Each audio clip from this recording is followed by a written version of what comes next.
அபி கார்டனில் நின்றுட்டுருக்காங்க. முரளி அப்படியே பார்க்குறாரு. அப்போ அபி யோசிக்கிறாங்க, கண்டிப்பாக ஜெயிலர்கிட்ட இந்த முரளியை பற்றி எல்லா உண்மையும் சொல்லிடணும்.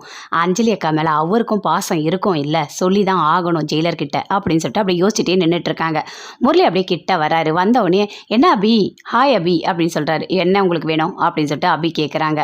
இல்லை ஏதாவது பிரச்சனையா என்ன, இந்த டைமில் வெளியே நின்றுட்டுருக்கீங்க அப்படின்னு சொல்லிட்டு கேட்குறாரு. அதெல்லாம் ஒன்றும் இல்லை, ஒருத்தவன் இருந்தான் ஒரு பொண்ணை ஏமாற்றிட்டான். ஓ அப்படியா அப்படின்னு சொல்லிட்டு கேட்குறாரு. என்ன தானே அபி நீ சொல்கிற அப்படின்னு சொல்லிட்டு. அவனுக்கு என்ன ஆச்சு, அவனுக்கு ரோட்டில் லாரியில் அடிபட்டு அவன் செத்துட்டான் அப்படின்னு சொல்லிட்டு அபி சொல்கிறாங்க. அப்படியே பார்க்குறாரு முரளி, பாவம் அவன் அப்படின்னு சொல்லிட்டு. அவன் எதுக்கு பாவம், ஒரு பொண்ணை ஏமாத்தினான்ல, அவன்லாம் சாக வேண்டியவன் தான் அப்படின்னு சொல்லிட்டு அபி சொல்லிட்டு இருக்காங்க. அதுக்குள்ளே மேலேருந்து அப்படியே ராகவ் பார்க்குறாரு. பார்த்தோன்னே பயங்கரமாக கோவம் வருது. அப்படி கீழே வராரு. வந்தவொடனே இங்கே என்ன பண்ணிகிட்டு இருக்க அப்படின்னு சொல்லிட்டு அபியே கேட்குறாரு.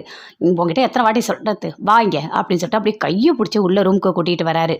அப்படியே பார்க்குறாரு முரளி. போ போ, ராகவ் பயங்கரமாக கோவத்தில் இருக்கான். இப்படியே இருந்தால் நீங்கள் போதும், உங்கள் 2 பேரை நான் பிரிச்சுடுவேன் அப்படின்னு சொல்லிட்டு அப்படியே யோசிக்கிறாரு. ஒரு கை பார்த்தரலாம் அப்படின்னு சொல்லிட்டு அங்கேருந்து முரளி அப்படியே போகிறாரு.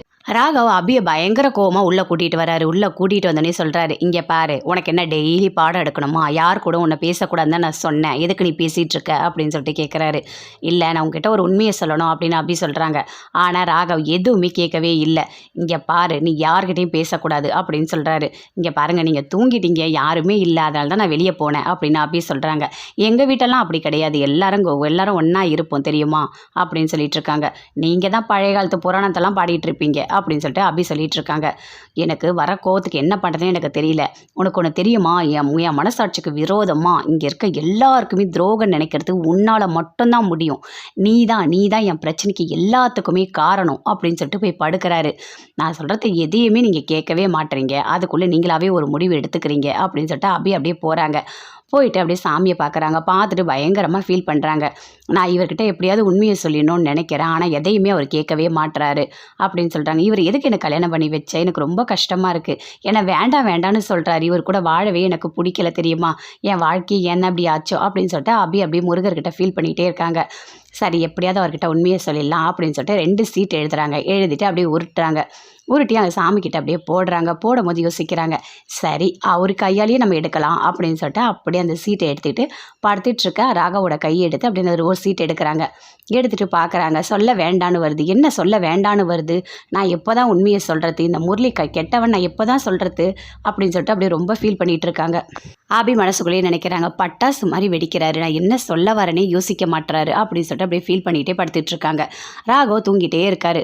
அப்போ கரெக்டாக முரளி வராரு. வந்தவொடனே அப்படியே அஞ்சலியை பார்க்குறாரு. பார்த்துட்டு, என்ன ரொம்ப சந்தோஷமாக நீ தூங்கிட்டு இருக்கியா, உன்னை என்ன பண்ணுறான் பாரு அப்படின்னு சொல்லிட்டு ஒரு தலகாணி எடுக்கிறாரு. எடுத்து அப்படியே ஃபேஸில் வச்சு அழுத்தி அப்படியே சாக அடிச்சிட்டாரு. ராகவ் அப்படியே எழுந்துக்கிறாரு. எழுந்து அப்படியே ஒரு மாதிரி அலறாரு. ஐயோ அக்காக்கு என்னாச்சு அப்படின்னு சொல்லிட்டு. என்னங்க ஆச்சு, ஏதாவது கனவு கண்டீங்களா என்ன அப்படின்னு சொல்லிட்டு அபி கேட்குறாங்க. என்னங்க அந்த தண்ணியை குடிங்கன்னு சொல்கிறாங்க. அந்த தண்ணி அப்படியே தட்டி கீழே விடுறாரு. விட்டுட்டு அங்கேருந்து ஓடி வராரு. வந்தவொடனே அஞ்சலி ரூம் அப்படி தட்டுறாரு. என்ன இந்த டைமுக்கு யார் தட்டுவா அப்படின்னு சொல்லிட்டு அஞ்சலி முரளி 2 பேருமே வெளியே வந்து பார்க்குறாங்க. அக்கா உனக்கு ஒன்றும் இல்லைல்லக்கா, நீ நல்லா தானக்கா இருக்க அப்படின்னு சொல்லிட்டு ராகவ கேட்குறாரு. என்னடா உனக்கு ஆச்சு, ஏன்டா இவ்வளோ டென்ஷனாக இருக்க, இருடா ஃபஸ்ட்டு கூல் ஆகுடா, நான் நல்லா தான் இருக்கேன், நீ டென்ஷனாக கோர அப்படின்னு சொல்கிறாங்க அஞ்சலி. இல்லைக்கா உன்னை யாரோ ஏதோ பண்ணுற மாதிரி இருந்துச்சுக்கா அப்படின்னு சொல்லிட்டு ராகவ சொல்கிறாரு. என்னை யாருடா என்னடா பண்ண போகிறாங்க, இங்கே பாரு என் வீட்டுக்கார் பக்கத்துலேயே இருக்காரு, அவர் என்னை பார்த்து பாரு, நீ எதுக்கு இவ்வளோ கவலைப்பட்டுட்டு இருக்க, நீ ஏன் ராகவ் தூங்கும் போது கூட நிம்மதியாக தூங்கவே மாட்டியா, எதையாவது யோசிச்சுட்டே தான் இருப்பியா அப்படின்னு சொல்லிட்டு பயங்கரமாக ஃபீல் பண்ணி சொல்கிறாங்க. இல்லைக்கா ஒன்றும் இல்லை, தண்ணி கொஞ்சம் குடி அப்படின்னு சொல்லிட்டு அஞ்சலி கொடுக்குறாங்க. வாங்கி குடிக்கிறாரு. சரிக்கா நான் போயிட்டு வரேன் அப்படின்னு சொல்லிட்டு அங்கேருந்து ராகவ் போகிறாரு. அப்போ அஞ்சலி முரளிக்கிட்ட சொல்கிறாங்க, இல்லை அவனுக்கு என் மேலே ரொம்ப பாசம், எனக்கு எதனா ஒன்று அவன் துடிச்சிடுவான் அப்படின்னு சொல்லிட்டு அஞ்சலி சொல்லிட்டு இருக்காங்க. சரி அப்படின்னு சொல்லிட்டு அஞ்சலி அப்படியே படுக்கிறாங்க. முரளி பார்க்குறாரு. இங்கே பாரு, உன் வயிற்றில் வளர்கிற குழந்தை விட்டு வச்சிருக்கனா அதுக்கு காரணம் இருக்குது அப்படின்னு சொல்லிட்டு யோசிக்கிறாரு. அப்படி யோசிக்கிறாங்க. ஐயோ அக்காவை பற்றி ஏதோ நினச்சிருக்காரு போல இருக்குது, அதான் அப்படின்னு சொல்லிட்டு 2 பேருமே சேர்ந்து போயிட்டு தூங்குறாங்க. அடுத்த நாள் எல்லாருமே சேர்ந்து மண்டபத்துக்கு கிளம்பி போகிறாங்க. தாலி பிரித்து கோக்கணும் அப்படின்னு சொல்லிட்டு, எல்லாமே எடுத்துக்கிட்டியாம்மா, தேவையான எல்லாமே எடுத்துக்கோ, தாலி எல்லாமே மறக்காமல் எடுத்துக்கோ அப்படின்னு பாட்டி அஞ்சலி கிட்ட சொல்கிறாங்க. எல்லாமே அவங்க எடுத்துக்கிட்டு அங்கே அந்த மண்டபத்துக்கு போகிறாங்க. போயிட்டு எல்லாமே பண்ணிகிட்டு இருக்காங்க. தாலியெல்லாம் பிரித்து எல்லாமே ரெடி பண்ணுறாங்க. ரெடி பண்ணும்போது சொல்கிறாங்க, இல்லை எனக்கு வந்து மஞ்சள் கயிறில் தான் தாலி வேணும் அப்படின்னு சொல்லிட்டு அபி சொல்கிறாங்க. ஏம்மா என்னாச்சு, தங்கத்தில் போடலாம்ல அப்படின்னு சொல்லிட்டு பாட்டி சொல்கிறாங்க. இல்லை எனக்கு மஞ்சள் கயிறு தான் பிடிச்சிருக்கு அப்படின்னு சொல்கிறாங்க. சரிம்மா உனக்கு எப்படி வேணுமோ அப்படியே பண்ணலாம் அப்படின்னு சொல்லிட்டு பாட்டி அபி கிட்ட சொல்கிறாங்க. அதே மாதிரி எல்லாமே பண்ணுறாங்க. ஆகாஷ் அணு கழுத்தில் அப்படி தாலி போடுறாரு, தங்க தாலி. அதே மாதிரி ராகவ் கட்டுறதுக்காக வராரு. அப்போ கரெக்டாக முரளி யோசிக்கிறாரு. அப்படியே வலிப்பு வந்த மாதிரி அப்படியே கீழே விழுறாரு. தாலி கட்டுறத அப்படியே ராகவ் நிறுத்துறாரு. அப்படியே பார்க்குறாங்க.